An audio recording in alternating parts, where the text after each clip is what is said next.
People with major birth defects also enjoy regular lifestyle similar to that of people bearing no defects at all. You must live every day in the moment, but here and now, which is exhausting. Find a support group that knows about your type of disability and always push for a solution. Never give up on making things better, even if there is only a small, simple win.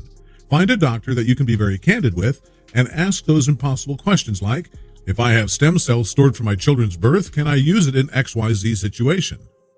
Share with a close friend who is in similar situation when you feel exhausted by the disability. The comrade will make things better. Find love in your family and spend time on the important things, like sitting together, reading aloud, making up simple stories, our cat takes adventures, and eating simple meals. When things go bad, it's okay to give yourself 20 minutes and walk away if the person or child is safe. Get a cup of coffee, breathe, answer an email, and then just return with renewed spirit that we all are here for a special reason, and we just haven't learned what that is yet. I'm learning every day. The prognosis is very poor. Most affected babies do not survive beyond the first week of life. It has been reported that the survival rate varies from 10 months to 25 years, with supportive treatment depending on the severity of the condition. I rushed to the hospital. I've never seen anything like this, the surgeon said. Our pregnancy checkup had gone well. There was never a reason to believe something was wrong. Our excitement turned to disbelief. Every routine pregnancy checkup had gone well. Our baby girl had a strong heartbeat, 10 fingers, 10 toes, and a cute button nose. There was never any indication something was wrong. So when the day finally arrived almost a year ago, and I started feeling contractions, my husband and I rushed to the hospital feeling excited. Unfortunately, our excitement soon turned into something else, disbelief. We were thrown into a whirlwind. I'll forever remember the moment. Kevin said everything was normal. The doctor told me to get my camera out and take a picture, and then everything just became quiet. The world around us stopped right before chaos erupted. I did not get to hold my baby girl in my arms. Instead, our baby, Harper, was immediately taken to the neonatal intensive care unit. She wasn't supposed to make it. Doctors had never seen anything like it. Harper was encased in a hard, thick skin. She was covered in thick plaques, much like armor, all over her body. Her skin was pulled so tightly that her eyelids had flipped inside out, and the blood flow to her extremities was being constricted, causing discoloration in her limbs. Her outlook looked grim, and so doctors had Harper transferred to Seattle Children's to see a team of specialists. Harper was diagnosed with harlequin ichthyosis, or HI, an extremely rare genetic condition that affects the skin. It is estimated to occur in only about 1 in 500,000 babies. This specific defect affects the individual cells of the epidermis. They aren't able to be held in place. And Dr. D.P. Gupta, a dermatologist at Seattle Children's Hospital, it's like building with bricks, but you're missing the mortar. She's missing the glue that holds it all together.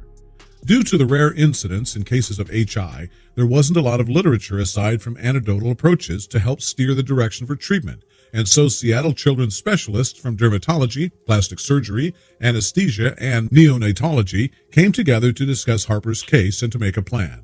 I had never seen a case like this in person, and I'll probably never see one again, said Dr. Raymond C., a plastic surgeon at Seattle's Children's. My first question was, is this child going to survive? From what we learned about the condition, there's about a 50% mortality rate, which usually occurs in the first few weeks of life. We knew if we were going to save her, we were going to need to do something quickly. The first few weeks of Harper's life were filled with difficult decisions. Doctors were concerned she was going to lose her fingers or limbs if they didn't surgically release the skin that was constricting blood flow.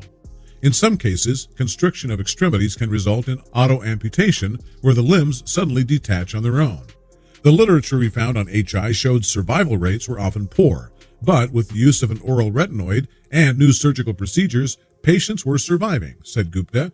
We needed to reverse her poor blood flow as soon as possible and use surgical procedures to save her limbs and ultimately improve her quality of life. Harper's thick skin wasn't cracking at her hands and feet, and so doctors performed a series of surgeries to crack the skin to release the constriction and increase blood flow. We ran into a lot of questions that we didn't have answers to, said C. We had to come up with a solution together. I think Harper's case shows the value in teamwork. There were a lot of people involved in her care. I was a small team player. My part was saving her limbs. It took a much larger team to save her life.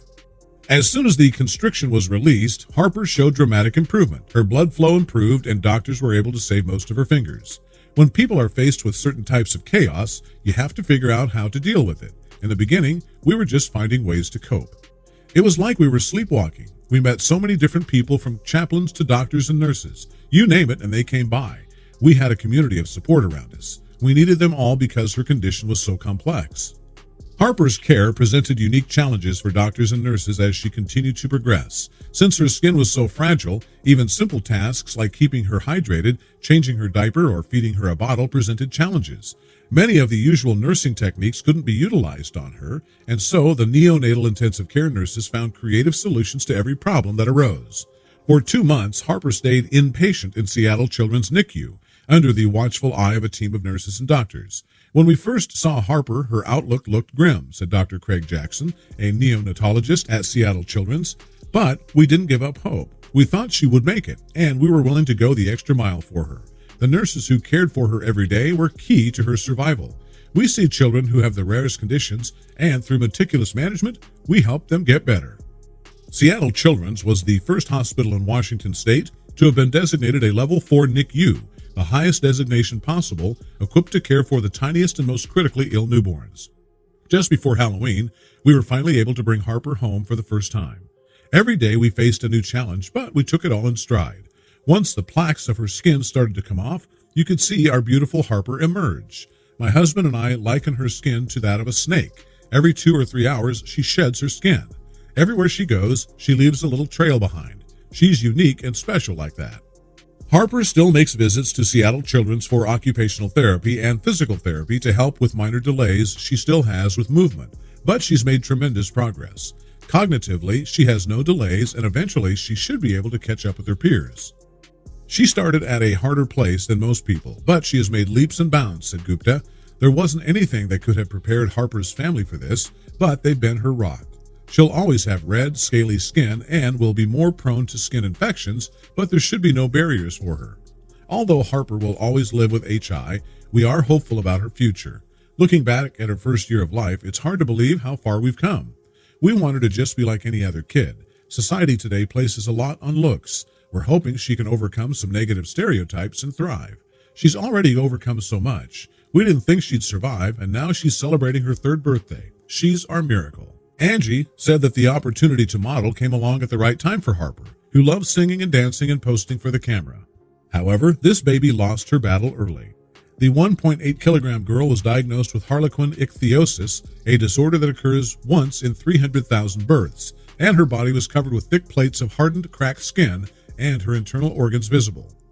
She was put on oxygen on Monday morning and died at the privately run Lata Mangeshwar Medical College and Hospital. She was born to a 23-year-old woman from Amravati in the Vagbara region of Maharashtra on Saturday.